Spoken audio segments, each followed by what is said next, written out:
ఆదివారం దేవుడు తన కృపలో దాచి కాచి భద్రపరిచి నడిపించిన దేవునికి స్తోత్రం. హల్లెలూయా. ఈ సమయంలో దేవుని వాక్యాన్ని విందాం. ఆదికాండం తీద్దాం. ఆదికాండం 3వ అధ్యాయం.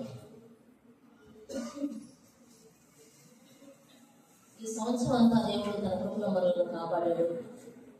ఈ సంవత్సరము మనం ఎక్కడున్నామో, ఈ సంవత్సరం అంతా మనం ఏం చేశామో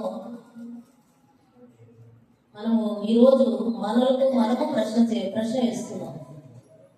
ఈ సంవత్సరము నువ్వు ఎక్కడున్నావు, అది విషయం. నీవెక్కడ? ఆదికాండం తీసారా? 9వ వచనం చూద్దాం. దేవుడైన యెహోవా ఆదామును పిలిచి నీవు ఎక్కడ ఉన్నావు అని అడిగాడు. ఈ సందర్భం తెలుసా?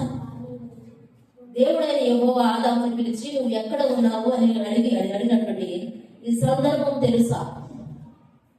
ఎప్పుడు పిలిచాడు దేవుడు ఆదాముని నువ్వు ఎక్కడున్నావని? ఎందుకు పిలిచాడు అని తెలుసు కదా. సండే స్కూల్ నుంచి వింటూ ఉన్నాం, నేర్చుకుంటూ ఉన్నాం, కంఠోపాఠంగా తెలుసని నేను అనుకుంటూ ఉన్నా. ఆదాముని ఏ సందర్భంలో పిలిచాడు దేవుడు నువ్వు ఎక్కడున్నావని?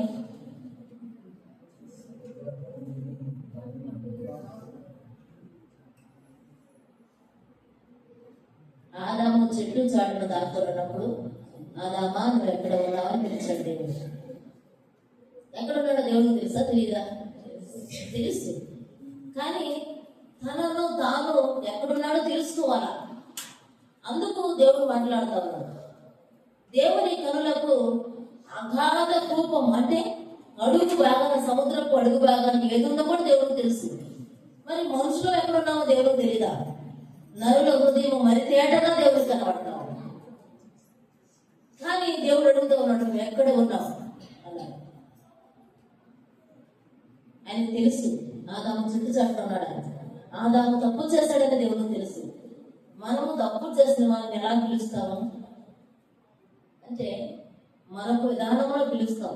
నేను దొంగ బయటికి రా, చెట్టు చాటున ఉన్నావు నాకు తెలుసులే, నువ్వు ఈ పని చేసి దాక్కున్నావు నాకు తెలుసులే అని మనం పిలుస్తాను. కానీ దేవుడు అలాగ పిలవడా. ఆదామా నువ్వు ఎక్కడున్నావు అని ప్రశ్న వేస్తున్నాడు దేవుడు. అలాగే ఈ సంవత్సరం మనం ఎక్కడున్నాము, ఎలాంటి మన జీవితంలో, మన ఆత్మీయ జీవితంలో ఏ పరిస్థితిలో ఉందో మనం ఆలోచన చేసుకుందాం. కొన్ని ప్రశ్నలు మనకు మనం వేసుకున్నాం ఈ సమయంలో. ఆఖరి ఆదివారం కనుక ఈ ఆఖరి ఆదివారం వరకు ఈ సంవత్సరం అంతా మనం ఏమేమి పనులు చేశాము, మన దేవుని సన్నిధిలో ఏ విధంగా ఉన్నామో కొన్ని ప్రశ్నలు. మొదటి ప్రశ్న, నువ్వు ఎక్కడ ఉన్నావు? మొదటి ప్రశ్న, నువ్వు ఎక్కడ ఉన్నావు, ఏ స్థలంలో ఉన్నావు? రెండవ ప్రశ్న, బైబిల్ చదివావా ఈ సంవత్సరం అంతా? మొదటిది, ఈ సంవత్సరం అంతా నువ్వు ఎక్కడ గడిపావు?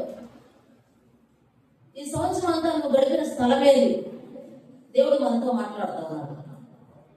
రెండవది, ఈ సంవత్సరం అంతా నువ్వు బైబిల్ చదివేవా?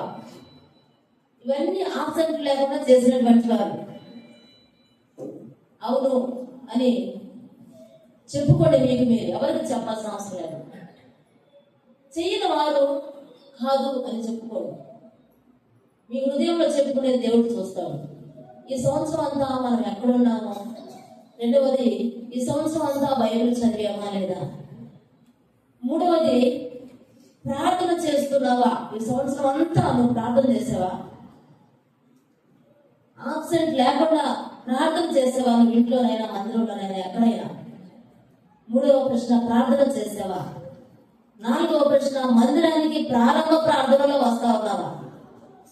సంవత్సరం అంతా చేసిన వాళ్ళు ఎస్ అని రాసుకోండి, చేయని వాళ్ళు నో అని రాసుకోవాలి. ప్రారంభ ప్రార్థనలో దేవుడి మందిరంలో ఉంటూ ఉన్నామా? నువ్వు, నేను, ఎవరైనా సరే. ఐదవ ప్రశ్న, మనము ఎంత సువార్త ప్రకటన చేస్తా ఉన్నాం? దేవుని వాక్యాన్ని ఎవరికైనా చెప్పగలుగుతా ఉన్నామా?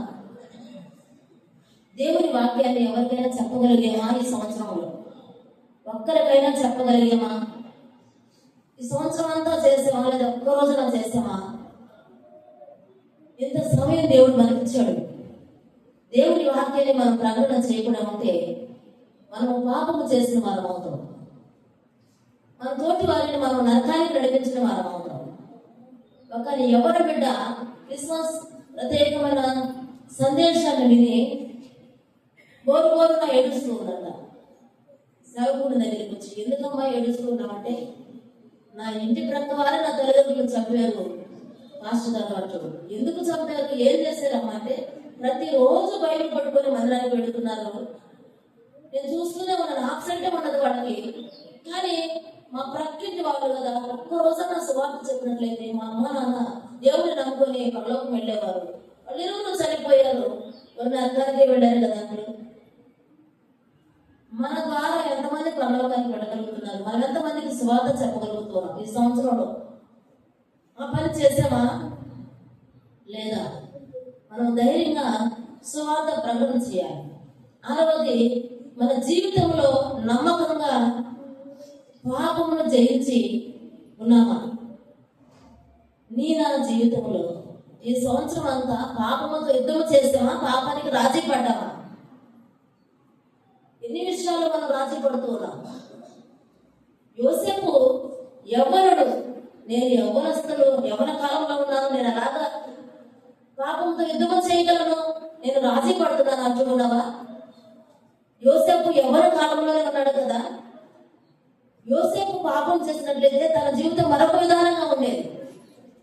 రాజభోగం అనుభవించేవాడు తను. యజమానురాలు పాపము చేయమని ప్రేరేపించింది. కానీ యోసేపు యవ్వన కాలంలో పాపము చేయడానికి ఇష్టపడలేదు. నువ్వు నేను ఎవరు మనకు ఎక్కడ ఎవరమే ప్రతిరోజు దేవుని వాక్యాన్ని వింటూ ఉన్నామే, ప్రతిరోజు దేవుని సన్నిధిలో ఉంటూ ఉన్నామే. మనకి ఎందుకు బుద్ధి కలగడం లేదు? మనం ఎందుకు పాపానికి రాసి పడుతూ ఉన్నాం? యోసేపుకు ఆ రోజు వాక్యం చెప్పేవారు లేదు, బైబిల్ లేదు. అయినప్పటికీ మనస్సాక్షి పనిచేసింది. ఆ మనస్సాక్షి మనకు పనిచేస్తా ఉందా? మనం పాపముతో యుద్ధం చేస్తా ఉన్నామా, లేదంటే పాపముతో రాజీ పడిపోతా ఉన్నామా? పాపంతో మేము రాజీ పడట్లేదండి, మేము చాలా జాగ్రత్తగా ఉంటూ ఉన్నాం అంటున్నారా? మనము 10 మందిలో ఉన్నప్పుడు పాపము చేయము. ఒంటరిగా ఉన్నప్పుడు మన పరిస్థితి, మన అసలు స్వరూపం బయటపడింది. ఒంటరిగా ఉన్నప్పుడే మన అసలు స్వరూపం బయటపడింది. మనం ఏం చూస్తామో, మనం ఏం మాట్లాడతామో, ఏ స్థలంలో ఉంటామో, ఒంటరిగా ఉన్నప్పుడే మన యొక్క నిజస్థితి బయటపడేది. ఒంటరితనంలో కూడా యేసు దాని పరిశుద్ధతను కాపాడుతున్నాడు. నేను ఆ పరిశుద్ధతను కాపాడుకోవాలి. సంవత్సరం అంతా పాపముతో యుద్ధం చేసామా, రాజీ పడ్డామా? 6వ ప్రశ్న. 7వ ప్రశ్న, దేవుని వాక్యాన్ని ఎంతవరకు మనం జ్ఞాపకం ఉంచుకున్నాం? 7వ ప్రశ్న, ఈ సంవత్సరం దేవుని వాక్యాన్ని విన్నాం. 52 ఆదివారాలు ఉన్నాయి, 52 శనివారాలు ఉన్నాయి, శుక్రవారాలు ఉన్నాయి, గురువారాలు ఉన్నాయి. వారానికి 4 రోజులు ఖచ్చితంగా ప్రార్థన జరుగుతుంది. మనకి వస్తూ ఉన్నాం. మధ్య మధ్యలో కుటుంబ ప్రార్థనలు ఉంటూ ఉన్నాయి, ప్రత్యేకమైన ప్రార్థనలు ఉంటూ ఉన్నాయి, వస్తూ ఉన్నాం. ఎంతవరకు దేవుని వాక్యాన్ని నేర్చుకున్నాం? ఎంతవరకు దేవుని వాక్యం మన జ్ఞాపకం ఉంది? చెప్పగలుగుతామా? 365 రోజులు ఉన్నాయి కదా సంవత్సరానికి. రోజుకి ఎన్ని వాక్యాలు జ్ఞాపకం పెట్టుకో? ఒక్క వాక్యం జ్ఞాపకం పెట్టుకున్నా 360 వాక్యాలు మనం జ్ఞాపకం పెట్టుకోగలం. దానిలో సరే మనం కుదించుకుంటూ వస్తే కనీసం 30 వాక్యాలను మన జ్ఞాపకం ఈ సంవత్సరంలో వినటువంటి వాక్యాలు. దేవుని వాక్యాన్ని మనము జ్ఞాపకం ఉంచుకోవాలి. అలాగే 8వది, సంఘ పరిచర్యలో నమ్మకంగా పాల్గొంటూ ఉన్నామా? సంఘ పరిచర్యలో నమ్మకంగా పాల్గొంటూ ఉన్నామా? ఆలోచన చేద్దాం. సంఘ పరిచర్యలో పాల్గొనడం అంటే సంఘంలో కార్యక్రమాలు జరుగుతూ ఉన్నాయి. మనకి గురువారం గృహకుడికి జరిగింది, శుక్రవారం పగలు ఉపవాస ప్రార్థన మందిరంలో జరిగింది, రాత్రికి గృహకుడికి జరిగింది, శనివారం విజ్ఞాపన జరిగింది, ఆదివారం ఆరాధన జరిగింది, సంపూర్ణ రాత్రి ప్రార్థన జరుగుతుంది. పరిచర్యలో నమ్మకంగా పాల్గొంటూ ఉన్నాము. మనము ఎన్నిసార్లు డొమాగుంటుంటాం? ఈ సంవత్సరంలో నమ్మకంగా పాల్గొని వారు ఎస్సని పెట్టుకోవాలి. దానిని విడిచిపెట్టినటువంటి వారు నోని పెట్టుకోవాలి. మరి 9వది, నీ శరీర క్రియలను విసర్జించగలుగుతా ఉన్నామా? మన శరీర క్రియలను విసర్జించగలుగుతా ఉన్నామా? గలతీయులకు రాసిన పత్రిక తీద్దాం. శరీర క్రియలు ఒక పట్టిక ఇక్కడ మనకు కనబడతా ఉంది. గలతీ పత్రిక 5వ అధ్యాయము 19వ వచనం చూద్దాం. శరీర క్రియలు మనకు కనబడతా ఉన్నాయి ఇక్కడ. వీటినన్నింటిని మనం విసర్జించామా లేదా? శరీర కార్యములు స్పష్టమై ఉన్నవి. అవేమనగా జారత్వము, అపవిత్రత, కామకత్వము, విగ్రహారాధన, అభిచారము, ద్వేషములు, కలహములు, మత్సరములు, క్రోధములు, కక్షలు, భేదములు, విమతములు, అసూయలు, మత్తతులు, అల్లరితో కూడిన ఆటపాటలు మొదలైనవి. వీటన్నిటిని మనం శరీర క్రియలను విడిచిపెట్టామా? శరీర క్రియలను విసర్జించామా? మనం ఆలోచన చేయాలి. వీటిలో దేనిని మనం విసర్జించాం? శరీర కార్యాలను విడిచిపెట్టామా? లేకపోతే జారత్వాన్ని విడిచిపెట్టామా? అపవిత్రతను విడిచిపెట్టామా? కామకత్వాన్ని విడిచిపెట్టామా? విగ్రహారాధన విడిచిపెడుతున్నామా? ఈ కొద్ది ఈ 2-3 వచనాల్లో చాలా వాక్యం ఉంది. ధ్యానం చేస్తే మన జీవితానికి సరిపోయేటువంటి వాక్యం ఉంది. వీటిని చదువుకుంటూ మనం అర్థం చేసుకోవాలి. ఇవన్నీ ధ్యానం చేసే సమయం కాదు. శరీర క్రియలకు సంబంధించినటువంటివి ఇవి. అల్లరితో కూడిన ఆటపాటల్లో పాల్గొనేటువంటి వారు చాలా మంది. మందిరానికైతే రావడం కష్టం, కానీ మందిరంలో ఏముంది? ప్రార్థనే కదా. ఇక్కడైతే కాసేపు సరదాగా నవ్వుకోవచ్చు, కాసేపు సరదాగా ఉండొచ్చు అని చాలా మంది అనుకుంటూ ఉంటారు. అల్లరితో కూడిన ఆటపాటలు కూడా మనము దేవుడి పిల్లలకు వెళ్ళకూడదు. శరీర క్రియలను విసర్జించి ఆత్మ ఫలములను ఫలించే వారంగా ఉండాలి. 9వది. 10వది, నీ వలన ఎవరైనా ప్రభావితము చెందారా? నీ వలన ఎవరైనా ప్రభావితము చెందారా? నేను ప్రార్థన పెడుతున్నాను, మనం వెళుతూ ఉన్నాను ప్రతిరోజు అని మనం చెప్పుకుంటూ ఉన్నాం. మనం బైబిల్ తీసుకుని వస్తూ వెళుతూ ఉన్నాం ఇంటికి. తదుపరి మన పనుల్లో మనం ఉంటూ ఉన్నాం. మనలను చూసిన వారు, మన ప్రవర్తన చూసిన వారు ఎవరైనా ప్రభావితం చెందారా? ఒక రాజకీయ నాయకుడు తన కుటుంబంలో రాజకీయ నాయకులందరినీ తీసుకొచ్చి లోక సంబంధమైనటువంటివి త్రాగడము, మాట్లాడుకోవడం అలాంటివన్నీ చేస్తున్నాడంట. తను వాళ్ళ కుమారుడు ప్రార్థన పెడుతూ ఉన్నాడు. వాళ్ళ కుమారుని ప్రవర్తన విధానం వేరుగా ఉంది, కుమారుని మాటల విధానం వేరుగా ఉంది. తండ్రితో చెప్పే ధైర్యం ఈ కుమారునికి లేదు. ఆ కుమారుని యొక్క ప్రవర్తన, మాటలు చూసి తండ్రి ఆ విచ్చలవిడి జీవితాన్ని జీవిస్తూ ఆ అన్ని ప్రవర్తన గమనించినటువంటి తండ్రి ఈ కుమారుని ముందు సిగరెట్ కాల్చడానికి కూడా భయపడ్డాడు. అలాంటి ప్రవర్తన మనం ప్రవర్తిస్తూ ఉన్నామా? మనము వెళుతూ ఉంటే ఈ బిడ్డ నిజంగా దేవుని బిడ్డ ఆయన సాక్ష్యం ఇస్తూ ఉన్నారా? మన వల్ల ఎవరైనా ప్రభావితం చెందుతూ ఉన్నారా? మన వల్ల ఎవరైనా దేవుని సన్నిధికి నడిపించబడుతున్నారా? ఎవరైనా మనల్ని చూసి ఆకర్షించబడుతున్నారా? లేకపోతే వాళ్ళ జీవితమే బాగలేదు, మనం ఎందుకు ప్రార్థనకు వెళ్ళడం అంటున్నారా? మనం ఆలోచన చేసుకోవాలి. 10వ ప్రశ్న, మన వలన ఎవరైనా ప్రభావితం చెందుతూ ఉన్నారా? 11వ ప్రశ్న, సృష్టికర్త అయినటువంటి యేసుక్రీస్తుని ప్రకటనలో మనం పాల్గొంటూ ఉన్నామా? మన అడుగులు ఏ విధంగా ఉన్నాయి? మనము ఎటు నడుస్తూ ఉన్నాం? దేవుని సువార్తను ప్రకటన చేస్తూ ఉన్నామా? మన సృష్టికర్త అయిన నన్ను నిన్ను సృష్టించిన నా దేవుడు, మన దేవుడు, ఆయన స్వహస్తాల వల్ల నిర్మించి ఆయనే మనల్ని సృష్టించడం మనం చెప్పగలుగుతూ ఉన్నామా? ఈ సంవత్సరం అంతట్లో చెప్పామా? మన అడుగులు ఏమి చేస్తున్నాయి, ఎటు నడిచినాయి, ఎలాగా ఉన్నాం? 12వ ప్రశ్న, మన కుటుంబ సభ్యులని మనము మన విశ్వాసతను గమనించగలుగుతా ఉన్నారా? మన కుటుంబ సభ్యులు మన ఎడల సాక్ష్యం ఇవ్వగలుగుతా ఉన్నారా? మన కుటుంబ సభ్యులు మన ఇళ్లలో భర్తలు కానీ, పిల్లలు కానీ, భార్యలు కానీ, ఎవరైనా మన బంధువులు కానీ మన విషయమై సాక్ష్యం ఇవ్వగలుగుతా ఉన్నారా? ఈమె దేవుడిని నమ్ముకుంది, చాలా భక్తి పదాలు, చాలా ప్రార్థనా పదాలు, చాలా ఆత్మీయంగా ఉంటుందని మన గురించి ఎవరైనా సాక్ష్యం ఇవ్వగలుగుతా ఉన్నారా? మన సాక్ష్యం ఏంటి సమాజంలో, మన కుటుంబంలో మన సాక్ష్యం ఏంటి? ఇవన్నీ మనం చేసుకున్నాం, చేసామా? ఇవన్నిటిని మనం జరిగించామా?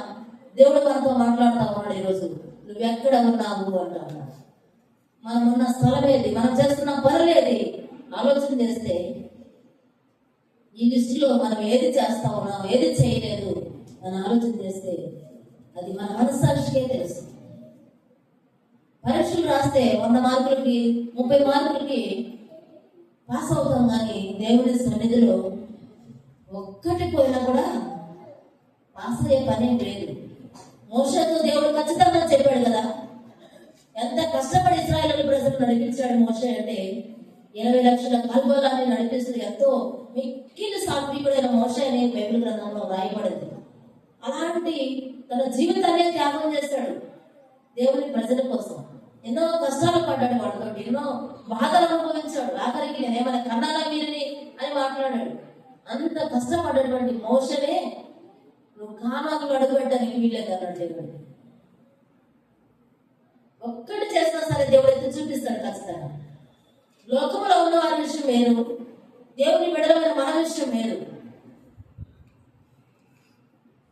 మనము దేవుని విషయంలో ప్రతి దానిని మన ప్రవర్తన ప్రతిరోజు జాగ్రత్తగా చూసుకోవాలి. వీటన్నిటిని మన జీవితంలో ఖచ్చితంగా నెరవేర్చవలసింది.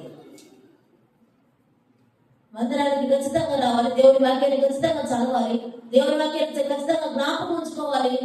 అలాగే స్వార్థ ప్రకటన చేయాలి, అనేకులకు సాక్షులుగా మనం ఉండాలి, మన కుటుంబ సాక్ష్యం కాపాడుకోవాలి, మన ప్రవర్తన సాక్ష్యం కాపాడుకోవాలి, మన శరీర క్రియలను విసర్జించాలి. వీటన్నిటిని జాగ్రత్తగా ఉండాలి. అలాగూ జాగ్రత్తగా ఉన్నప్పుడే మనం 100కి 100 మార్కులు సాధించగలుగుతాం. దేవుడు నిజంగా ప్రేమ కలిగిన దేవుడు కనుక ఈ దినం వరకు మన సజీవులుగా ఉన్నాం, కానీ లేని గడల ఆ రోజు పాత నిబంధన గ్రంథంలో ఉన్నట్లయితే ఎంతమంది శిక్షకు పాత్రమయ్యే మనము. ప్రేమ కలిగిన దేవుడు మనతో ప్రతిరోజు తోడుగా నడిపిస్తూ ఉన్నాడు. ఆదికాండంలో మాట్లాడినటువంటి మాట, ఆదామా నీవు ఎక్కడ ఉన్నాడు. మొదటిది ఆదాముతో మాట్లాడుతూ ఉన్నాడు, నువ్వు ఎక్కడ ఉన్నావు. మనం ఏ స్థలాల్లో ఉన్నామో మనం ఆలోచన చేద్దాం. ఎక్కడ ఉన్నామని దేవుడు మాట్లాడుతూ ఉన్నాడు మొదట ఆదాముతోటి. మరి ఏ స్థలాల్లో ఉన్నామో 2వ సమూయేలు గ్రంథం 11వ అధ్యాయం 2వ వచనంలో దావీదు చేసినటువంటి పని మనకు కనబడింది. 2వ సమూయేలు గ్రంథము 11వ అధ్యాయము 2వ వచనం.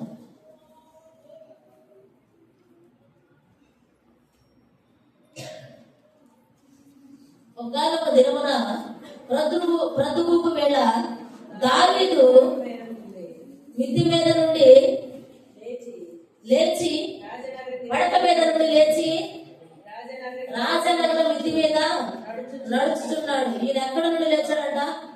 ప్రొద్దుగూకు వేళ దావీదు పడక మీద నుండి లేచాడు. ఏం చేస్తా ఉన్నాడు ఈయన? యుద్ధం జరిగే సమయంలో నిద్రపోతూ ఉన్నాడు. ఏ సమయంలో ఏ పని చేయాలో మనం తెలుసుకోవాలి.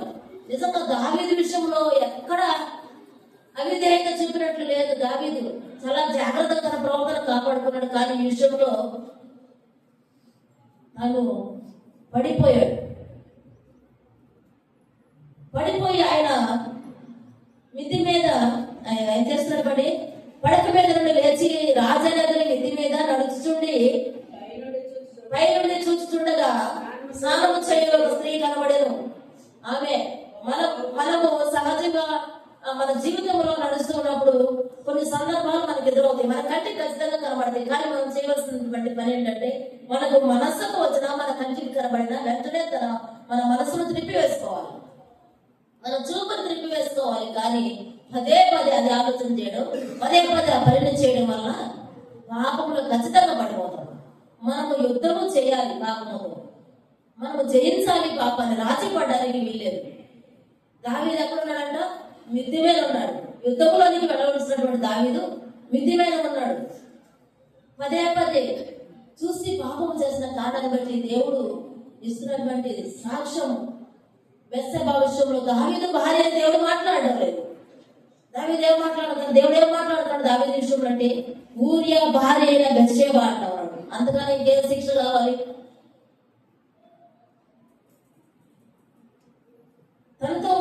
భార్యని మాట్లాడాలి కదా దేవుడు. మాట్లాడాడంతే. ఏది వాస్తవమో ఏది న్యాయమో అదే మాట్లాడతాడు, అదే తీర్పు తీరుస్తాడు దేవుడు. ఇప్పుడే మనం తీర్పు తీర్చేటువంటి దేవుడు. తగు కాలంలో ఆయన సమయం వచ్చినప్పుడు తీర్పు తీరుస్తాడు.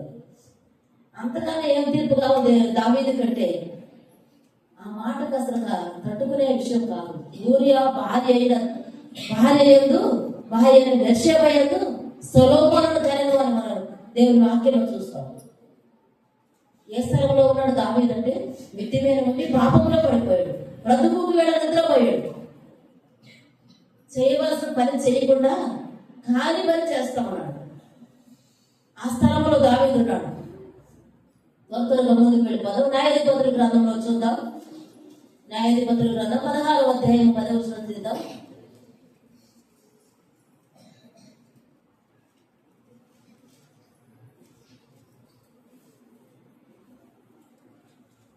సమయాల గ్రంథానికి ముందు ఉండేది 11వ అధ్యాయం 16వ అధ్యాయం 10వ వచనం చూద్దాం. అప్పుడు దెలీలా, ఇదిగో నీవు నన్ను ఎగతాళి చేసి నాకు అబద్ధమాడితివి, నిన్ను దేని చేత బంధింపబడుచునో దయచేసి నాకు తెలుపుమని సంసోనుతో చెప్పగా అతడు చదువు బాగుగా బంధించిన ఎడల నేను బలహీనుడనై సామాన్య మనుషులలో ఒక్కని వల్లే అవుతానని చెప్తా ఉన్నాడు. ఈయన 16వ వచనంలో ఆమె అనుదినము మాటల చేత అతనిని బాధించి తొందర పెట్టుచు ఉన్నదంట. దెలీలా దగ్గరకు చేరాడు. బలవంతుడైన సంసాను, నాజీరు చేయబడిన సంసాను దెలీలా దగ్గరకు చేరాడు. ఎక్కడ ఉంటా ఉన్నామంటే మన యొక్క జీవితంలో ఏ స్థలంలో ఉంటా ఉన్నామంటే నిజంగా మన నడకలు వేరుగా ఉంటా ఉంది, దేవుని ఉద్దేశం వేరుగా ఉంటా ఉంది. దావీదు విషయంలో దేవుడు యుద్ధం చేయమన్నాడు, దావీదును ఘనంగా దేవుడు ఇచ్చాడు. అలాగే సంసోనుని దేవుడు ఒక ప్రత్యేకమైన బిడ్డగా దేవుడు ఇచ్చాడు. కానీ బలమనిచ్చాడు దేవుడు సంసోనుకి. ఎంత బలమనిచ్చాడు అంటే 1000 రెక్కలను ఒక చేతితో పట్టుకున్నాడు. అంత బలము దేవుడు సంసానికి ఇచ్చాడు. కానీ ఆయన బలమును పోగొట్టుకున్నాడు. ఎక్కడ పోగొట్టుకున్నాడు అంటే దెలీలా దగ్గర. ఏ స్థలంలో ఉన్నాడు? దేవుడు ఉండమన్న స్థలంలో లేడు. కనుకనే తన సాక్ష్య జీవితాన్ని పోగొట్టుకున్నాడు, పతనమైపోయాడు. అక్కడ దెలీలాకు చెప్పాడు, నా బలము ఇక్కడ ఉన్నది, నా జుట్టులో ఉన్నది అని చెప్పినప్పుడు దెలీలా చేసిన పని గుండు చేయించింది. గుండు చేయించినప్పుడు ఏమన్నా ఉన్నా అంటే దానిలో ఇంకేమీ లేదు, బలమంతా పోయింది. సంసోనులో నుండి పతనమైపోయాడు, బలహీనుడైపోయాడు, ఎందుకు పనికిరాని వాడిగా మార్చబడ్డాడు. హీరో లాంటి సంసోను జీరో అయిపోయాడు. ఉండకూడని స్థలంలో ఉండి సంసోను జీవితం పతనమైపోయాడు. పతనమైపోయినటువంటి వ్యక్తుల జీవితాలు మనము ఇద్దరము చూస్తే మనము చేయవలసినటువంటి ఏంటంటే, వారు పతనం అయిపోయారు కదా, వారు వెళ్ళారు కదా ఆ స్థలానికి, మనం కూడా వెళదాం, మనం పతనం అయిపోదామని వింటున్నామా ఈరోజు? వీరిని చూసి మనము జాగ్రత్త పడమని దేవుడు మనతో మాట్లాడుతూ ఉన్నాడు. ఆ స్థలంలోనికి మీరు వెళ్ళకూడదని దేవుడు మనతో మాట్లాడుతూ ఉన్నాడు. సంసోను ఆ విధంగా దెలీలా దగ్గరకు వెళ్ళి తన బలమని పోగొట్టుకున్నాడు, తన బలహీనుడు అయిపోయాడు, పతనం అయిపోయాడు, వెలుగులో నుండి చీకటిలోనికి వెళ్ళిపోయాడు సంసోను. మన జీవితాలు ఎక్కడ నుండి ఎక్కడికి వెళ్ళిపోతా ఉన్నాయి ఆలోచన చేయాలి. అపొస్తలుల కార్యంలో మరొక వ్యక్తి ఉన్నాడు, ఐదుకు అనేటువంటి వ్యక్తి. అపొస్తలుల కార్యంలో 20వ అధ్యాయం 9వ వచనంలో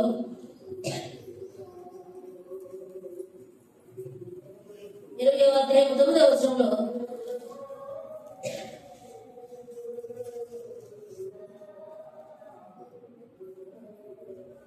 అప్పుడు ఐదుకు అను ఒకడు, ఒక యవనస్తుడు కిటికీలో కూర్చుండి గాఢ నిద్ర పోయి పౌలు చేసేపు చాలా సేపు ప్రసంగిస్తుండగా నిద్రాభారం వలన జోగి 3వ అంతస్తు నుండి కింద పడి చనిపోయిన వాడే ఎత్తబడేడు. ఈ ఐదుకు అనేటువంటి వ్యక్తి ఎక్కడుండాలి? దేవుని వాక్యాన్ని వినడానికి మనం ఎక్కడుండాలి? 3వ అంతస్తు మీద జరుగుతూ ఉంది ప్రార్థన. మనకైతే 2వ అంతస్తు మీద జరుగుతూ ఉంది. అపోస్తలుడు అయినటువంటి పౌలు గారు 3వ అంతస్తుమైన వాక్యాన్ని ప్రకటన చేస్తూ ఉన్నాడు. చాలా సమయం ప్రకటన చేశాడు. ఇంత సమయం లేదు, చాలా సమయం ప్రకటన చేస్తున్నాడు, వాక్యాన్ని బోధిస్తూ ఉన్నాడు. ఈ ఐదుకైతే కిటికీలో కూర్చొని నిద్రపోతా ఉన్నాడు. నిద్రపోయి అటు కాసేపు లోకం వైపు చూస్తూ, శరీర క్రియల వైపు కాసేపు చూస్తూ, ఆత్మక్రియల వైపు కాసేపు చూస్తూ నడుస్తూ కూర్చొని ఉన్నాడు. తను నిద్ర ఎందుకు వచ్చింది పిల్లరా? దేనికి వచ్చింది నిద్ర? నిద్రపోతే లేస్తే తెలియదు చాలా మందికి. ఒకటి నిద్ర వలన చాలా నష్టం ఉంది మన జీవితాల్లో. కొంతమంది ఎప్పుడైనా చూడు నిద్రపోతూనే ఉంటారు, పగలు రాత్రి తేడా లేకుండా. కొంతమంది పడుకుంటే లేస్తే తెలియకుండా నిద్రపోతారు. ఎందుకు వస్తుంది అంత నిద్ర? ఎప్పుడో బాగా అలసిపోతేనే ఒక 10-15 రోజులు నిద్ర లేకుండా ఉంటే అలాగే నిద్రపోవచ్చు. కానీ ఒక్కరోజు నిద్రపోకపోయినా కూడా ఆ ఎఫెక్ట్ చూపిస్తారు కదా, ఇంకా అసలు దానికి అంతూ పొత్తు ఉండదు అనమాట. 1 గంట నిద్రపోవడం ఆలస్యం అయితే తట్టుకోలేదు. సంపూర్ణ రాత్రి ప్రార్థన అంటే రాలేదు. ఎందుకు రాలేకపోతుందంటే నిద్ర చేయించుకోలేక. ఒక్క రాత్రి దేవుని సన్నిధిలో గడపడానికి రాలేకపోతా ఉన్నారు. నిద్ర భారం మనల్ని ఎక్కడో తీసుకెళ్ళింది. నిద్ర భారము దావీదును పాపములకు తీసుకెళ్ళింది. ఈ యవనస్తుల్ని మరణాలకు తీసుకెళ్ళింది. నిద్రను విడిచిపెడదాం మనం. నిద్ర ఏ సమయంలో పోవాలో, ఎప్పుడు పోవాలో అలాగే నిద్రపోవాలి. కానీ సమయమందును అసమయమందును దేవుని పని చేస్తానన్నట్టుగా సమయమందును అసమయమందును నిద్రపోవడము అది మనకి దుఃఖాన్ని మిగిల్చింది. అది మనకి పాపాన్ని మిగిల్చింది, శాపాన్ని మిగిల్చింది. నిద్రను విడిచిపెట్టాలి. పని ఉన్నప్పుడు పని చేసుకోవాలి. నిద్రపోవాల్సిన టైంలో నిద్రపోవాలి. దేవుని వాక్యాన్ని వినాల్సిన టైంలో దేవుని వాక్యాన్ని వినాలి. ఏ సమయంలో ఏ పని చేయాలో ఆ పని చేయాలి. నిద్ర వల్ల చాలా నష్టాలు ఉన్నాయి. ఆ నిద్రను విడిచిపెట్టాలి. మరి అనారోగ్యవంతులు 8 గంటలు నిద్రపోవాలి. అనారోగ్యవంతులు ముసలోళ్ళు అయితే, ఆరోగ్యవంతులు యవనస్తులు అయితే 5 గంటలు నిద్ర చాలు, 6 గంటలు నిద్ర చాలు. మనకి 8 గంటలు నిద్ర కూడా చాలట్లేదు ఇప్పుడు. అలాంటి నిద్ర విడిచిపెట్టాలి. ఈ యవనస్తులు దేవుడు ఉండమన్న స్థలంలో ఉండి వాక్యాన్ని వినకుండా కిటికీలో కూర్చొని నిద్రపోయే జోగి కింద పడ్డాడు. నిజంగా ఎంత శ్రేష్టమైన వాక్యం చెప్తా ఉంటాడు అపోస్తలుడైన పౌలు గారు. అంత శ్రేష్టమైన వాక్యమే తన హృదయంలో నాటల. అలాగే మనం ఉన్నాం. పరిశుద్ధ గ్రంథంలో నుంచి ఎంతో కష్టపడి సమయాన్ని ఇచ్చించి ఆ వాక్యం సిద్ధపడి దేవుని సన్నిధిలోకి వచ్చి చక్కగా కూర్చొని మీరు వింటున్నారు. నిలబడి ఎంతసేపు అయినా నిలబడి దేవుని వాక్యం చెప్తా ఉంటే కూర్చున్న వారికి చక్కగా హాయిగా నిద్ర వస్తా, నిద్రపోతా. ఏం నిద్ర అట్లా నిద్రపోవడం వల్ల మనకు నష్టం వచ్చింది. పిల్లరా, నిద్రను విడిచిపెడదాం. ఐతికులాగా నిద్రపోయే వాళ్ళని ఉండదు. అలాగే ఒక చెవు ఒకవైపు, ఒక చెవు ఒకవైపు లాగా మన మందిరంలో ఉండకూడదు. పరిపూర్ణంగా హృదయపూర్వకంగా దేవుని వాక్యాన్ని వినే వారుగా ఉండాలి. ఐదుకు వంటి మనసు మనం సంపూర్ణంగా తొలగించుకోవాలి. యోనా కూడా అదే పని చేశాడు. యోనా ఎక్కడ నిద్రపోయాడంట? ఓడ అడుగు భాగానికి వెళ్ళి నిద్రపోతా ఉన్నాడు. దేవుడు తర్షీషుకు వెళ్ళి నినివేకి వెళ్ళి వాక్యాన్ని బోధించు, ఆ ప్రజలు నశించిపోతా ఉన్నారు అని దేవుడు మాట్లాడుతూ ఉన్నప్పుడు, నినివేకి నేను వెళ్ళను, నేను తర్షీషుకే వెళ్తాను అని టికెట్ కొనుక్కొని మరి ఓడ ఎక్కి అడుగు భాగానికి వెళ్ళి నిద్రపోతా ఉన్నాడు. అక్కడ తన సాక్ష్యం ఎలా ఉందంట? ఏం మాట్లాడుతున్నావు తోటి వారంటే, ఓ ఈ నిద్రపోతా అని పిలుస్తా ఉన్నారు. అలాగే పిలిపించుకుంటున్నామేమో మన నిద్ర పరిస్థితి అలా ఉందేమో. యోనా ఓడ అడుగు బాగా ఉన్నాడు. ఎక్కడున్నాడు? ఓడ అడుగు బాగా ఉన్నాడు యోనా. మరి సామెతల గ్రంథంలో కూడా ఒక బుద్ధి లేని పడుచువాడు ఉన్నాడు. సామెతల గ్రంథము 7వ అధ్యాయంలో చూస్తే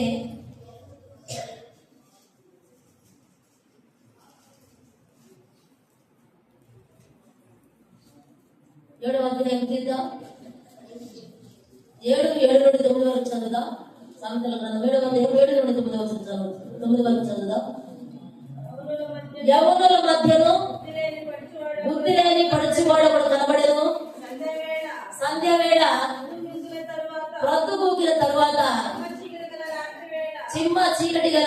ఏడా వాడు జార స్త్రీ సందు దగ్గర ఉన్న వీధిలో తిరుగుచుండెను, దాని ఇంటి మార్గమున నడుచుచుండెను.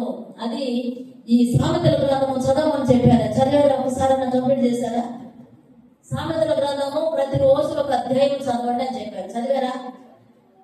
సామెతల గ్రంథం చదివితే మన పొరుగు వారితో ఎలా ఉండాలో, అలాగే లోకములో ఎవరి వైపు ఎలాగ చూడాలో, ఎవరి వైపు ఎలాగ ప్రవర్తించాలో చక్కగా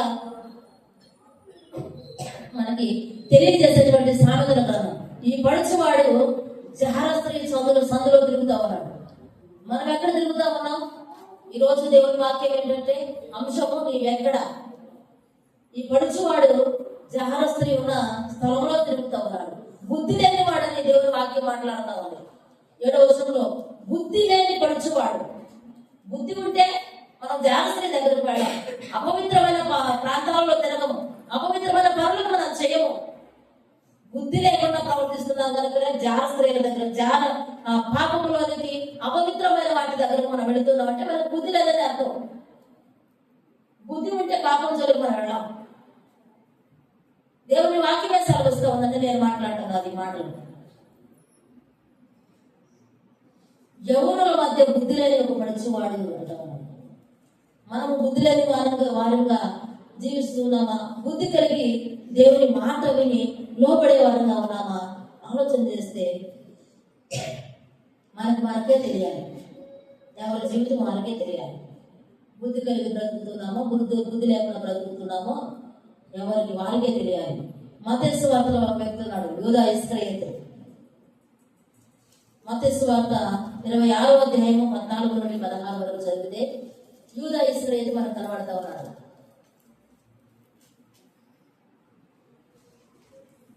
26వ అధ్యాయం 14 నుండి 16 వరకు.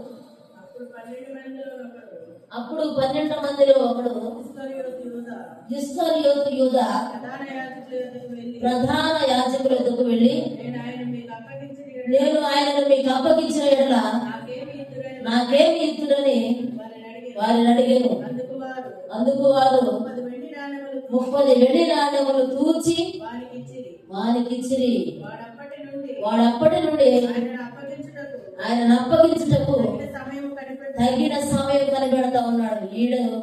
ఇక్కడ యూదా ఇస్కరియోతు అనేటువంటి ఈయన యేసయ్య కోసం వెతుకులాడుతూ ఉన్నాడు. యేసయ్యను పట్టించాలని వెతుకులాడుతూ ఉన్నాడు. మనము కూడా మన జీవితాల్లో ఎన్నిసార్లు దేవుని లోకానికి పట్టించాము, ఎన్నిసార్లు మన ప్రవర్తన ద్వారా దేవునికి పట్టించామంటే అది మనకే తెలియాలి. మన మనసాక్షికే తెలియాలి. మన మాటల ద్వారా యేసయ్యను పట్టిస్తూ ఉన్నాం, మన దేవుని లోకానికి పట్టిస్తూ ఉన్నాం. యూదా ఇస్కరియోతు ప్రధాన యాజకులకు దేవుని పట్టించాడు. మన చూపుల ద్వారా, మన ప్రవర్తన ద్వారా, మన నడవడి ద్వారా, సమస్త ప్రవర్తన ద్వారా ఎన్నిసార్లు దేవుని లోకానికి పట్టించామో ఆలోచన చేయాలి. ఇక్కడ 7 వ్యక్తులు మనకి దేవుడు చూపించాడు ఈ మధ్యాహ్న సమయంలో. ఎవరెవరినో చూపించాడు. మొదటిది ఆదాముతో దేవుడు మాట్లాడుతున్నాడు, నువ్వు ఎక్కడ ఉన్నావు అని. అలాగే దావీదు ఏ స్థలంలో ఉన్నాడు? నిద్రపోయిన స్థలంలో ఉన్నాడు. నిద్రపోయి పాపంలో పడిపోయాడు. వృద్ధువుకు వెళ్ళి ఉన్నాడు తను. అలాగే సంసోనును దేవుడు మనకు చూపించాడు. అలాగే యోనాని మనకు చూపించాడు. 4వది, 5వది 5గురు మనకు దేవుడు చూపించాడు. 6వది బుద్ధి లేని పడుచు వాడిని దేవుడు మనకు చూపించాడు. 7వది యూదా ఇస్కరియోతును చూపించాడు. ఈ 7 లాగా మన జీవితం ఉందా? లేదంటే మరి ఇంకెలాగున్నామో మనం ఆలోచన చేస్తున్నాం. దేవుడు మనతో ఈ రోజు వేసినటువంటి ప్రశ్నలలో ఏ ప్రశ్న దేవుడు మనతో మాట్లాడాడు? ప్రతి మాట మనతో మాట్లాడాడు. కానీ మనం ఎన్ని స్వీకరించుకున్నాం, ఎన్నింటిని తృణీకరించాము? మనము ఈ సంవత్సరం అంతా ఎక్కడ గడిపాము, ఈ సంవత్సరం అంతా ఎలాగున్నామో మన జీవితాలను మనం పరిశీలన చేసుకున్నాం. ఈ సంవత్సరమైన వీటన్నిటిని విడిచిపెట్టి దేవునికి ఇష్టంగా, దేవునికి మహిమకరంగా మన బ్రతుకులను మార్చుకుందాము గాక. ఆమేన్. ప్రార్థన చేసుకున్నాం పిల్లల మోకరిద్దాం, ప్రార్థన చేసుకున్నాం.